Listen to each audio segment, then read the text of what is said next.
ಅವರಿಗೆ ಮಧ್ಯದಲ್ಲೇ ನೀವು ಬಿಟ್ಟು ಹೋಗಿ ಅಂತ ಏನಾರ ಹೇಳಿದ್ರಾ? ನಮಗೇನು ಹೇಳಿಲ್ಲ. ನಾವು ವೋಟ್ ಹಾಕಿದ್ದು ಅವ್ರಿಗೆ 5 ವರ್ಷಕ್ಕೆ. ಹೀಗಾಗಿ ಅವರು 5 ವರ್ಷನೇ ಮುಖ್ಯಮಂತ್ರಿ ಆಗಿರ್ತಾರೆ ಅಂತ ನಾನು ತಿಳ್ಕೊಂಡಿದ್ದೇನೆ. ಸಿಎಂಗೆ ನಾವು ವೋಟ್ ಹಾಕಿದ್ದು 5 ವರ್ಷಕ್ಕೆ, ಮಧ್ಯದಲ್ಲಿ ಬಿಟ್ಟು ಹೋಗ್ಲಿ ಅಂತ ಅಲ್ಲ. ಕೊಪ್ಪಳದಲ್ಲಿ ರಾಯರೆಡ್ಡಿ ಬಾಂಬ್. ಬಿಹಾರ ಚುನಾವಣೆ ಬಳಿಕ ಬದಲಾವಣೆ ಪಕ್ಕ. ರಾಜ್ಯದಲ್ಲಿ ಅಲ್ಲೋಲ ಕಲ್ಲೋಲ ಆಗೇ ಆಗುತ್ತೆ. ಮೈಸೂರಿನಲ್ಲಿ ವಿಜಯೇಂದ್ರ ಭವಿಷ್ಯ. ಕೋಳಿ ಕುರಿ ಎಲ್ಲ ಬೆಂಗಳೂರು ಸಿಟಿಯವರಿಗೆಲ್ಲ ಕೇಳೋದೆಲ್ಲ ಬಿಟ್ಬಿಡಿ. ನೀವು ಚಿನ್ನ ಇವೆಲ್ಲ ಕೇಳಕ್ಕೆ ಹೋಗ್ಬಿಡಿ. ಅವೆಲ್ಲ ಪರ್ಸನಲ್ ವಿಚಾರ. ಎಷ್ಟು ವಾಚ್ ಇದೆ, ಎಷ್ಟು ಫ್ರಿಜ್ ಇದೆ, ಅವೆಲ್ಲ ಏನು ಕೇಳೋಂತ ಅವಶ್ಯಕತೆ ಇಲ್ಲ. ಕೋಳಿ, ಚಿನ್ನ, ವಾಚ್ ಎಷ್ಟಿದೆ ಅಂತ ಕೇಳಬಾರ್ದು. ಏನ್ ಬೇಕೋ ಅದಕ್ಕೆ ಮಾತ್ರ ಉತ್ತರ ನೀಡಬೇಕು. ಬೆಂಗಳೂರಿನಲ್ಲಿ ಡಿಕೆ ಗುಡುಗು.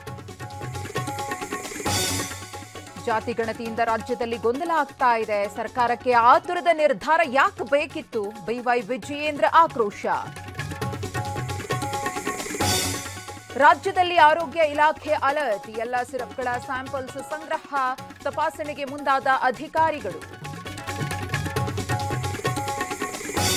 ಟಿವಿ9 ವರದಿ ಬಿಗ್ ಇಂಪ್ಯಾಕ್ಟ್. ಬೆಂಗಳೂರಿನಲ್ಲಿ ಕಸ ತೆರವು ಮಾಡಿದ ಸಿಬ್ಬಂದಿ. ಡಿಕೆ ಆದೇಶದ ಬೆನ್ನಲ್ಲೇ ಫುಲ್ ಕ್ಲೀನಿಂಗ್.